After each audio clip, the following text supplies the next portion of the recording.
ദാമ്പത്യം. രചന അവതരണം മിത്രവിന്ദ. ഓ, ഒരു ഭദ്രലക്ഷ്മി വന്നേക്കുന്നു. നിന്നെ ദേഷ്യം പിടിപ്പിക്കും കാണൂടി. മാരാർ എഴുന്നേറ്റ് വന്നു അവളുടെ നേർക്ക് നിന്നു. എന്നിട്ടൊരു വലിയ ശബ്ദത്തിൽ ഓക്കാനിച്ചതും ഭദ്രാവിനെ താങ്ങിയതും മാരാർ അവളുടെ ദേഹത്തേക്ക് ഛർദ്ദിച്ചതുമെല്ലാം ഒരു നിമിഷം കൊണ്ട് കഴിഞ്ഞു. മാരാർ ഛർദ്ദിക്കുന്ന കേട്ടുകൊണ്ട് അശ്വനും വേഗം പാതി തുറന്നിറങ്ങി വന്നു. ഓ, ഈ മറ്റേ മോനെ കൊണ്ട് ഞാൻ തോറ്റല്ലോ. ഭദ്ര നിൽക്കുന്നത് കൊണ്ട് വായിൽ വന്ന പച്ചത്തെറി ഉറക്ക വിളിക്കാതെ അശ്വിൻ സ്വയം നിയന്ത്രിച്ചു. ഭദ്രയുടെ തോളത്തും ദേഹത്തുമെല്ലാം ഛർദിയായി. കുറച്ച് തറയിലും വീണു. ഈ ഡാഷ് മോൻ എന്നതാ വലിച്ച് കയറ്റിയിട്ട് വന്നത്. ദൈവമേ!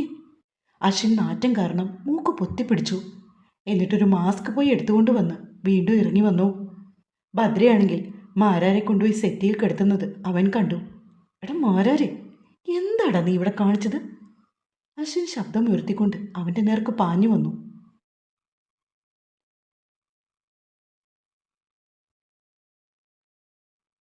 പോടാ പുല്ലേ, മാരാർ അതിനേക്കാൾ ഉച്ചത്തിൽ പറഞ്ഞു. നീ ആരുടെ അമ്മയ്ക്ക് 16 ഒരുക്കാൻ പോയതാടാ മോനെ? അശ്വിനാണെങ്കിൽ മാരാരിട്ടിരുന്ന ഷർട്ട് അഴിച്ചു മാറ്റാൻ ശ്രമിച്ചുകൊണ്ട് ചോദിച്ചു. പോടാ, എൻ്റെ അടുത്തുനിന്ന് നീ എണീറ്റ് പോടാ. അവൻ ചോദ്യം ചെയ്യാൻ വന്നിരിക്കുന്നു. തുണി മേടിച്ച് തരാമെന്ന് പറഞ്ഞ് കൂട്ടിക്കൊണ്ട് പോയിട്ട് നീ എന്നെ പെരുവഴിയിലാക്കി അല്ലടാ. അശ്വിനെ കണ്ടതും മാരാർ ചാടി എണീക്കാൻ തുടങ്ങി. അപ്പോഴേക്കും ഭദ്ര മാരാരുടെ ഛർദിലൊക്കെ തുടച്ചു കളയുന്നത് അവൻ കണ്ടു. എടി, കയറി പൂടിയകത്ത്. മാരാർ ഭദ്രയെ നോക്കി അലറി. അവൾ പക്ഷെ തെല്ല കൂസലുമില്ലാതെ അതൊക്കെ തുടച്ചു കളഞ്ഞ ശേഷമാണ് എണീറ്റത്. അത് കണ്ടതും മാരാർക്ക് കലി കയറി. പറയുന്നത് അനുസരിക്കാൻ വയ്യല്ലേടി എന്ന് ചോദിച്ചുകൊണ്ട് മാരാർ ഭദ്രയുടെ അടുത്തേക്ക് ചെല്ലാൻ തുടങ്ങി. നീ ഇതെങ്ങോട്ടാ കെട്ടിയെടുക്കുന്നേ? മര്യാദ കടങ്ങിക്കിടക്കടാ. അശ്വിൻ അവനെ വീണ്ടും പിടിച്ച് സെറ്റിയിൽ കിടത്തി. ഭദ്ര, പോയി വേഷമൊക്കെ മാറ്റ്. അശ്വിൻ പറഞ്ഞതും അവൾ തലയാട്ടിക്കൊണ്ട് അവളുടെ റൂമിലേക്ക് പോയി. കുഞ്ഞമ്മു സുഖം ഉറക്കത്തിലാണ്. ഭദ്രയാണെങ്കിൽ നൈറ്റി മാറിയിട്ട ശേഷം ഒന്നുകൂടി ഒന്ന് കുളിച്ചിട്ട് വേഷം മാറ്റി ഇറങ്ങി വന്നു. ഹോളിൽ നിന്നും ബഹളമൊന്നും കേൾക്കാണ്ട് വന്നപ്പോൾ അവൾ പതിയെ ഒന്ന് അവിടേക്ക് എത്തി നോക്കി. മാരാർ സെറ്റിയിൽ കിടപ്പുണ്ട്. ഷർട്ടൊക്കെ അഴിച്ചു മാറ്റിയിരിക്കുന്നു. ഇടത് കാല് സെറ്റിയിലും വലത് കാല് നിലത്തുമായിട്ടാണ് അവൻ്റെ കിടപ്പ്. ഈശ്വര, ഇങ്ങനെ താഴെ വീഴുവാവോ? അവൾക്ക് സംശയം തോന്നി. പെട്ടെന്നായിരുന്നു കുഞ്ഞമ്മ ഉറക്കത്തിൽ കരയാൻ തുടങ്ങിയത്. പിന്നീട് ഭദ്ര വേഗം വന്നിട്ട് കുഞ്ഞിനെ എടുത്തു. കുഞ്ഞമ്മു, ദേവച്ചൻ അപ്പുറത്തെ കുടിച്ച് ബഹളം കൂട്ടി കിടപ്പുണ്ട് കേട്ടോ. എങ്ങനെയായി തീരൂന്നറിയില്ല വാവേ. പതിയെ ശബ്ദം താഴ്ത്തിക്കൊണ്ട് ഭദ്ര കുഞ്ഞിനോട് പറഞ്ഞു. ദേവച്ചൻ എന്ന് കേട്ടിട്ടാണോന്നറിയില്ല. വാവയാണെങ്കിൽ ഭദ്രയുടെ മുഖത്തേക്ക് നോക്കി. അതേടാ വാവേ, നിന്റെ ദേവച്ചൻ കുടിച്ചിട്ട് വന്ന് അമ്മയുടെ ദേഹത്തൊക്കെ ഛർദ്ദിച്ചു. അമ്മ പോയി കുളിച്ചിട്ട് വന്നതാട്ടോ. കുഞ്ഞമ്മ വലുതാവുമ്പോൾ ദേവച്ചന് ടിടി വെച്ച് കൊടുക്കണേ. അമ്മയും മകളും സംസാരിച്ച് നിന്നപ്പോഴായിരുന്നു സരസ്വതി ഹോസ്പിറ്റലിൽ നിന്നും മടങ്ങിയെത്തിയത്. അശ്വിൻ ചെന്നിട്ട് വാതി തുറന്നു കൊടുക്കുന്നതും അമ്മയും മകനും കൂടി ഉച്ചത്തിൽ സംസാരിക്കുന്നതുമൊക്കെ കേട്ട് ഭദ്ര മുറിയിലിരുന്നു. ഇവൻ്റെ കോലം കെട്ടൊക്കെ അമ്മയൊന്ന് കാണേണ്ട കാഴ്ചയായിരുന്നു. കുടിച്ചിട്ട് വന്നിട്ട് അടങ്ങിക്കിടന്നാ പോരെ. അതിന് പകരം കിടന്ന് കെട്ടിയ കോലം. സത്യം പറഞ്ഞാലുണ്ടല്ലോ, എനിക്കിവനെ വലിച്ചു കീറാനുള്ള മനസ്സുണ്ടായിരുന്നു. ഛർദ്ദിച്ചു മെഴുകി വെച്ചതാ. ആ ഭദ്ര വന്നിട്ടാ എല്ലാം വൃത്തിയാക്കിയത്. ഇല്ലെങ്കിൽ അമ്മയ്ക്ക് ഇങ്ങോട്ട് കാല് കുത്താൻ പോലും പറ്റില്ലായിരുന്നു. അതുപോലുള്ള നാറ്റമായിരുന്നമ്മേ. എൻ്റെ തലയടിച്ചു പോയില്ലെന്നേ ഉള്ളൂ. അശ്വിൻ പറയുന്ന കേട്ടുകൊണ്ട് ഞെട്ടിത്തെറിച്ച് നിൽക്കുകയാണ് സരസ്വതി. അപ്പോഴും ആദ്യമായിട്ടല്ലേ മോനെ ഇവനോട് ഛർദ്ദിക്കുന്നത്? അതെ അമ്മേ. ഈ ചെക്കൻ, ഇവൻ എന്താ ചെയ്യേണ്ടത്? കിടക്കുന്ന കിടപ്പ് കണ്ടില്ലേ, ഒന്നും അറിയാത്ത പോലെ. ആ പെണ്ണിൻ്റെ നേർക്ക് കുതിര കയറാൻ ചെന്നതാ. ആര്? ഭദ്രയോ? അതെ. ആ കുട്ടി എന്തു പറഞ്ഞു? അവൾ കിടന്നോ ആവോ? സരസ്വതിയാണെങ്കിൽ ഭദ്രയുടെ റൂമിൻ്റെ നേർക്ക് നോക്കി. അവൾ കിടന്നു കാണും. അരമണിക്കൂറായി ഈ കോലാഹലമെല്ലാം കെട്ടടങ്ങിയിട്ട്. ഭദ്ര എന്തു പറഞ്ഞു മോനെ? എനിക്കറിയില്ല. ഇടയ്ക്ക് എന്തൊക്കെയോ ദേഷ്യപ്പെടുന്ന പോലെ കേട്ടു. ഒരെണ്ണം കൊടുത്താലും തെറ്റില്ല. നാളെ നേരം വെളുക്കട്ടെ, ഇവനോട് നമുക്ക് സംസാരിക്കാം. സരസ്വതി അവരുടെ മുറിയിലേക്ക് കയറിപ്പോയി. അമ്മയ്ക്ക് കോഫി വല്ലതും വേണോ? വേണ്ട മോനെ, ഒന്നും വേണ്ട. ഞാനൊന്ന് ഫ്രഷ് ആയിട്ട് കിടക്കാൻ പോവാം. നാളെ സർജറി ഡേ ആണ്. എനിക്ക് കാലത്തെ പോണം മോനെ. ശരി അമ്മേ. അശ്വിനും മാരാരെ ഒന്നുകൂടി ഒന്ന് നോക്കിയിട്ട് അവൻ്റെ മുറിയിൽ പോയി കിടന്നു. അവരുടെ സംസാരമെല്ലാം കേട്ടുകൊണ്ട് ഭദ്രയും അവളുടെ മുറിയിലിരുന്നു. രാവിലെ എഴുന്നേറ്റ് വന്നപ്പോൾ മുതൽ മാരാർക്കാകെ കൂടി ഒരു സ്തംഭനാവസ്ഥ. തലേ ദിവസത്തെ ഓരോ കാര്യങ്ങളും ഒരു പുകപടലം പോലെ മറഞ്ഞു കിടക്കുന്നു. എന്തായാലും ഒരു കാര്യം ഉറപ്പാണ്, എന്തൊക്കെയോ ഇവിടെ സംഭവിച്ചിട്ടുണ്ട്. അവൻ എഴുന്നേറ്റ് സെറ്റിയിലിരുന്നു. അപ്പോഴാണ് തൻ്റെ ദേഹത്ത് ഷർട്ടില്ലല്ലോ എന്ന് അവനറിയുന്നത്. പെട്ടെന്ന് അവൻ ചുറ്റിനും തിരിഞ്ഞു. എന്നിട്ട് സെറ്റിയിൽ നിന്ന് എണീറ്റ് ഉമ്മറത്തേക്ക് വന്നു. അശ്വിനിരുന്ന് ന്യൂസ് പേപ്പർ വായിക്കുന്നുണ്ട്. ആ, തണ്ണിവണ്ടി പൊങ്ങിയോ? എന്തേ നേരത്തെ പൊങ്ങി വന്നത്? കുറച്ചുകൂടെ കിടന്നോളം വയ്യായിരുന്നോ? കെട്ടുമൊത്തം പോയ ലക്ഷണമില്ലല്ലോടാ. അശ്വിൻ ന്യൂസ് പേപ്പർ താഴ്ത്തി മാരാരെ നോക്കി പറഞ്ഞു. എൻ്റെ ഷർട്ട് എവിടെ? മാരാർ ഗൗരവത്തിൽ അശ്വിനെ നോക്കി ചോദിച്ചു. നിന്റെ ഷർട്ട് എവിടെയാണെന്ന് എനിക്കെങ്ങനെ അറിയാം? നീ എവിടെയാ ഇട്ടതെന്ന് നോക്കടാ പുല്ലേ. അശ്വിൻ ദേഷ്യത്തിൽ പറഞ്ഞു. മാരാർ അവനെ ദഹിപ്പിക്കും മട്ടിലൊന്ന് നോക്കി നിന്നു. എന്താടാ, എന്തിനാ നീ നോക്കി പേടിപ്പിക്കുന്നേ? എന്തേ, നീ പേടിക്കില്ലേ? മാരാർ അശ്വിൻ്റെ നേർക്ക് വന്നു. പാവം പിടിച്ച പെണ്ണിൻ്റെ മെക്കിട്ട് കയറിയത് പോരാ, അവൻ്റെ യാതൊരു ഉളുപ്പുമില്ലാത്ത നിൽപ്പ് കണ്ടില്ലേ? തൊലിക്കട്ടി അപാരം തന്നെ. അശ്വിൻ പറഞ്ഞതും അവൻ്റെ നെറ്റി ചുളിഞ്ഞു. എന്താ, നിനക്കൊന്നും ഓർമ്മയില്ലേടാ? എന്ത്? നിന്റെ ഫോൺ എടുത്ത് നോക്ക്. എന്നിട്ട് ഓർമ്മ വന്നില്ലെങ്കിൽ എന്നോട് പറ, ഞാൻ ഓർമ്മിപ്പിക്കാം. അശ്വിൻ അവനെ ഒന്ന് അടിമുടി നോക്കി. എന്നിട്ട് അകത്തേക്ക് കയറിപ്പോയി. മാരാർ തൻ്റെ ഫോൺ കയ്യിലെടുത്തു. അപ്പോഴേക്കും ബീന അവിടേക്ക് വന്നു. പെട്ടെന്ന് തന്നെ മാരാർ ഇറങ്ങി അവൻ്റെ വീട്ടിലേക്ക് പോയി. എന്തൊക്കെയോ ദുർഗന്ധം തൻ്റെ ശരീരത്തിലുണ്ടല്ലോ എന്ന് അവനോർത്തു. എന്നിട്ട് ദേഹത്തൊക്കെ ഒന്ന് മണപ്പിച്ചു നോക്കി. അപ്പോഴേക്കും മാരാർക്ക് ഓക്കാനിക്കാൻ തോന്നി. പെട്ടെന്ന് അവൻ കുളിക്കാനായി കയറി. ഇന്നലെ കാര്യമായിട്ട് എന്തോ സംഭവിച്ചുവെന്ന് അവൻ ഏറെക്കുറെ ബോധ്യമായി.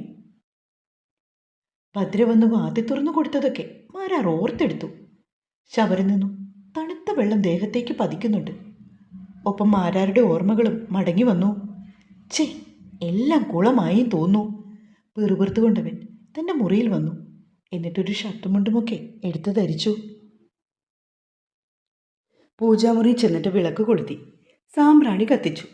ഇത്തിരി നേരം പ്രാർത്ഥിച്ച ശേഷം ഒരൽപ്പം ഭസ്മം എടുത്ത് നീളത്തിൽ നെറ്റിയിൽ വരച്ചു. ഇത്തിരി കട്ടൻ ചായ കുടിക്കാമെന്ന് കരുതി. അതുകൊണ്ട് തന്നെ നേരെ അടുക്കളയിൽ ചെന്നിട്ട് ചായ ഇടാൻ വേണ്ടി വെള്ളം എടുത്തു വെച്ചു. ആ പെണ്ണിനോട് താൻ വഴക്കു വല്ലതും കൂടിയോ ആവോ? അടിച്ചത് ഇത്തിരി കൂടിപ്പോവുകയും ചെയ്തു. മാരാർ തല കൊടിഞ്ഞുകൊണ്ട് വന്നിട്ട് കസേരയിലിരുന്നു. ഓ, അമ്മ വല്ലതും അറിഞ്ഞോ ആവോ? അമ്മ ഇവിടെ ഉണ്ടായിരുന്നോ? അമ്മയെക്കുറിച്ചൊന്നും ഓർമ്മ വരുന്നില്ലല്ലോ ഭഗവാനെ. മാരാരുടെ നെറ്റി ചൊളിഞ്ഞു.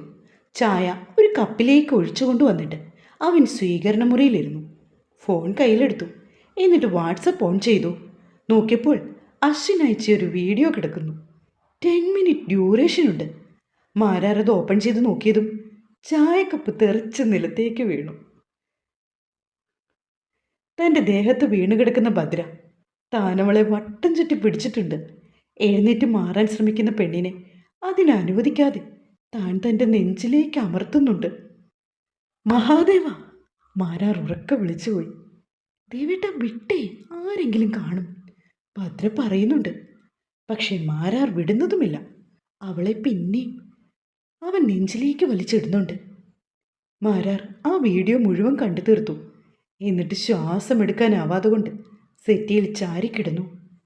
എൻ്റെ ദൈവമേ, ഇതെന്തൊക്കെയാണ് നടന്നത്? ആ പെണ്ണ്, ചേ, അവളുടെ മുഖത്തെങ്ങനെ നോക്കും? നീ എൻ്റെ ആരാടി എന്നൊക്കെ എത്ര വട്ടം താൻ അവളോട് ചോദിച്ചു? ആകെ നാണക്കേടായല്ലോ. മാരാരെ തൻ്റെ നെറ്റിയിൽ ആഞ്ഞിടിച്ചുകൊണ്ട് അങ്ങനെ കിടന്നു. മോനെ ദേവാ! സരസ്വതിയമ്മയുടെ വിളിയച്ച കേട്ട് മാരാർ ഞെട്ടിത്തിരിഞ്ഞു നോക്കി. അകത്തേക്ക് കയറി വരികയാണ് സരസ്വതി. മുഖത്തത്ര പന്തിയില്ലാത്ത വിധം ഒരു ദേഷ്യം നിഴലിച്ചു നിന്നു. മാരാരുടെ അടുത്ത് വന്നിട്ട് അവരവനെ അടിമുടിയൊന്ന് നോക്കി. എന്തായിരുന്നു ഇന്നലെ രാത്രിയിലൂടെ നടന്നത്? വല്ലതും ഓർമ്മയുണ്ടോ നിനക്ക്? സരസ്വതിയുടെ ചോദ്യം കേട്ട് മാരാർ മറുപടിയില്ലാണ്ട് ഒരു നിമിഷം വിഷമിച്ചു. അമ്മ അവിടെ ഉണ്ടായിരുന്നോ അതോ ഇല്ലയോ? അതാണ് ആശാന്റെ തലച്ചോറിൽ കൂടി മിന്നൽ പിണർ പോലെ കടന്നു പോകുന്നത്. ദേവ, ഇന്നലെ രാത്രിയിൽ നിന്നെ ഞാൻ എത്ര തവണ ഫോൺ വിളിച്ചു. എന്നിട്ട് അമ്മ എന്തിനാ വിളിക്കുന്നത് എന്നറിയുവാനായി ഒരിക്കലെങ്കിലും നീ ആ കോളൊന്ന് അറ്റൻഡ് ചെയ്തോ ദേവ? സരസ്വതി തെല്ല് ദേഷ്യത്തിൽ മാരാരെ നോക്കി. ഹോസ്പിറ്റലിലേക്ക് പോകുന്ന വഴിക്കും നിന്നെ ഞാൻ വിളിച്ചു, എന്നിട്ട് നീ എടുത്തില്ല. ഒരു മര്യാദ കാണിക്കണ്ടേ ദേവ? അപ്പോഴാണ് അമ്മ ഹോസ്പിറ്റലിൽ പോയിരുന്നു എന്ന വിവരം മാരാർ മനസ്സിലാക്കിയത്. പക്ഷേ വീണ്ടും അവൻ്റെ ഉള്ളിൽ ഓരോരോ സംശയങ്ങൾ മുളപൊട്ടി വന്നു. അശ്വിൻ അമ്മയെ വീഡിയോ കാണിച്ചിട്ടുണ്ടോ ആവോ? അതാണ് മാരാരുടെ അടുത്ത സംശയം. ദേവ, നീ ഇന്നലെ കുടിച്ച് ഛർദ്ദിച്ചു എന്നൊക്കെ അശ്വിൻ പറഞ്ഞല്ലോ. പാവം ഭദ്രയുടെ ദേഹത്ത് മുഴുവൻ നീ ഛർദ്ദിച്ചോ? ആ കുട്ടിയെ ഒരുപാട് അനാവശ്യമൊക്കെ നീ പറഞ്ഞത് എന്തിനാ? ആ പാവമാണ് നിന്റെ ഛർദ്ദിൽ മുഴുവൻ തറയിന്ന് തുടച്ചു കളഞ്ഞത്. പ്രസവിച്ചിട്ടൊരു മാസം പോലും ആവാത്ത കുട്ടിയാണവൾ. അവളാണ് നിന്നെ പിടിച്ചു വലിച്ച് എണീപ്പിച്ചത്.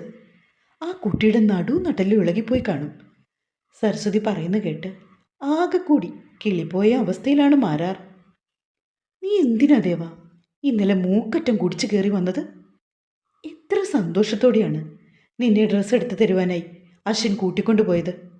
എന്നിട്ട് അവനെ അവിടെ നിർത്തിയിട്ട് നീ നിന്റെ തോന്നിവാസം നടന്നുപോയി. എന്നിട്ട് മൂക്കറ്റം കുടിച്ചു വന്നേക്കുന്നു.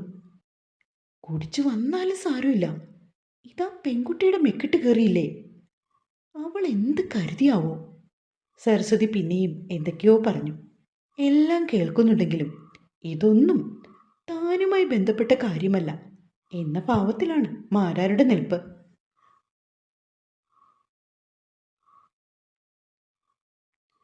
അമ്മേ, അശ്വിൻ വിളിക്കുന്ന കേട്ടതും ഇരുവരും വാതിൽക്കലേക്ക് നോക്കി. അല്ല, അമ്മ ഇപ്പം ആരോടാണ് ഇവിടെ കിടന്ന് വേദവാക്യം വിളമ്പുന്നത്? അമ്മയുടെ മുഖത്തേക്കൊന്ന് സൂക്ഷിച്ചു നോക്കി. അമ്മ പറഞ്ഞ കാര്യങ്ങൾ എന്തെങ്കിലും കേട്ട ഭാവവനുണ്ടോ?